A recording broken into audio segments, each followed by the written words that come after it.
रख ले तो जाटनियों के दिन में जाटों को जिता दो। मैं बता देता हूं कि आपको मारेंगे तो भी दिन में छाया में जरूर डालेंगे, क्योंकि मैं सबसे आग्रह करना चाहता हूं, जातिवाद खुल के करो, अंतरजात के पीछे मत देखो, हम आपके पीछे खड़े हैं।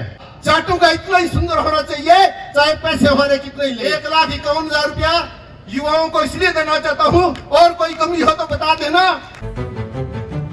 जाटों का कार्यक्रम है राम राम। मैंने कहा गलत तो नहीं आ गया क्या, सही आया हूं मैं। मेरे समाज के सामने जो मंचासीन हमारे समाज के मुखिया बैठे और युवा ओजस्वी तेजस्वी बुजुर्ग महिलाएं माताएं बहनें हमारी जो बैठी है, मैं वीर तेजा को हाजिर माजिर नाम मानकर आपका सबका दिल से की गहराइयों से स्वागत करता हूं। और एक बात कहना चाहता हूं कि जाटो एक हो जाओ, आपसे बड़ा कोई नहीं है। इस कार्यक्रम में 1972 में चौधरी जेठाराम जी डूडी साहब के हम शिष्य रहे हुए हैं। रामेश्वर जी डूडी साहब उनके पुत्र हैं, वो स्वर्ग में बैठे होंगे।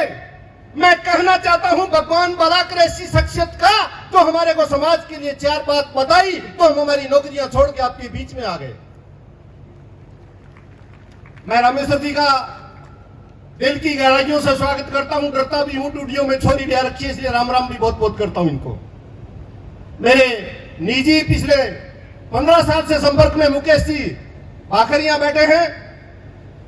हम लोगों ने साथ में बैठ के कुछ मंत्रणाएं की और परिणाम यह है कि इन युवाओं ने अपने समाज में समान 36 कौम बिरादरियों का साथ में लेके चले, तो आज विधानसभा में हमारा नाम ऊपर कर रहे हैं। भगवान करे जब तक आप जिंदा रहो तब तक आप विधायक नहीं, आप देश के इस प्रदेश के मुख्यमंत्री बनो।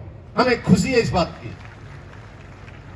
मंच पे बैठी हमारी महिला नेत्री प्रधान बहन महादेवी जी, ताराचंद जी, घायल साहब, सभी लोगों को हाथ जोड़ के राम राम करके 4 बात कहना चाहता हूं, क्योंकि मैं कोई सियासी पार्टी का आदमी नहीं हूं, ना मुझे सियासी पार्टी कोई पसंद करती है, तो मैं ये जाटनी के बेटा आंख उठा के उनकी तरफ भी देखता, मैं तो केवल आपके पैरों की चरणों की तरफ देखता हूं। हमें परवाह नहीं बातों की। कोई आदमी आज एक पार्टी छोड़ के परसों दूसरी पार्टी में चला जाएगा तो क्या उसका धर्म परिवर्तन हो जाएगा क्या? यह उसका निज स्वार्थ हो सकता है, लेकिन जाटनी की कोख का कर्जा हम तब तक उतारेंगे जब तक हम मर नहीं जाएंगे। हमें इस बात की परवाह नहीं, लेकिन इस बात की पक्की परवाह है कि जो प्रदेश के अंदर 19.5% की जनसंख्या है वो कहां चली गई। जातिवाद से डरने की जरूरत नहीं है, दूसरे समाज में किसी भी बिरादरी का विरोध करने की जरूरत नहीं है। जाट वो है जो निर्भीक है, जाट वो है जो मेहनती है, जाट वो है जो 36 बिरादरी को लेकर साथ में चलता है, जाट वो है जो छुआछूत नहीं करता है, जाट वो है जो सांप्रदायिक सौहार्द की प्रतीक है, जाट वो है जो कमजोर का सहयोग करता है, जाट वो है जो अपनी मेहनत का करके और समाज पे लगाता है, और जाट वो है जो सच्ची बात अपने बात को कहे बिना नहीं रहता, उसको जाट कहा करते हैं। तो फिर डर किस बात का है?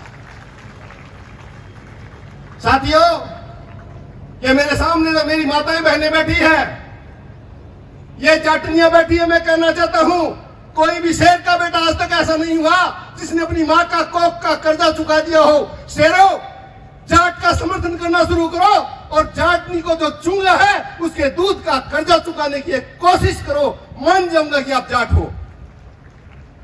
पिछले कार्यक्रम में मैंने देखा महाकुंभ में रामेश्वर जी ने कहा कि न केवल किसान बल्कि जाट मुख्यमंत्री होना चाहिए।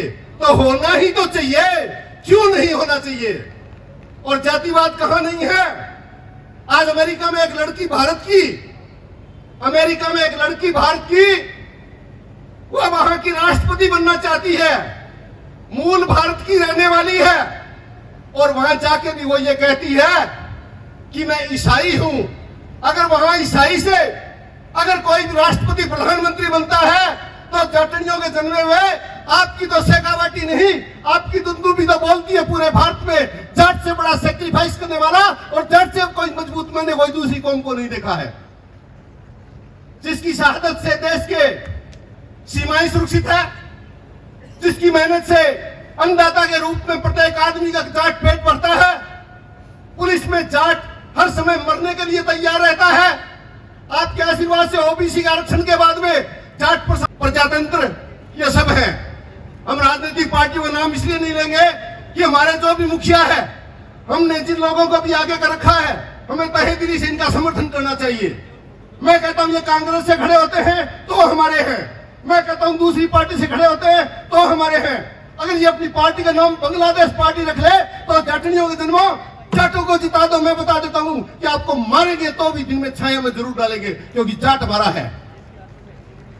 कार्यक्रम आप जैसे इतने मित्र मंडली, इतना मेरा परिवार समाज और प्रबुद्ध समाज, शेखावाटी का जागरूक समाज, इच्छा तो ये होती है 2 घंटे बोलूं, लेकिन 2 घंटे बोलने का मायना ये है कि मेरे जैसे ज्ञान के शब्दों की पुनरावृत्ति होने से कोई फायदा नहीं। हमारे समाज के बहुत मुखिया लोग बैठे हैं, ये आपको चंद बातें बताएंगे, और जो बातें बताएं मैं सबसे आग्रह करना चाहता हूं, जातिवाद खुल के करो।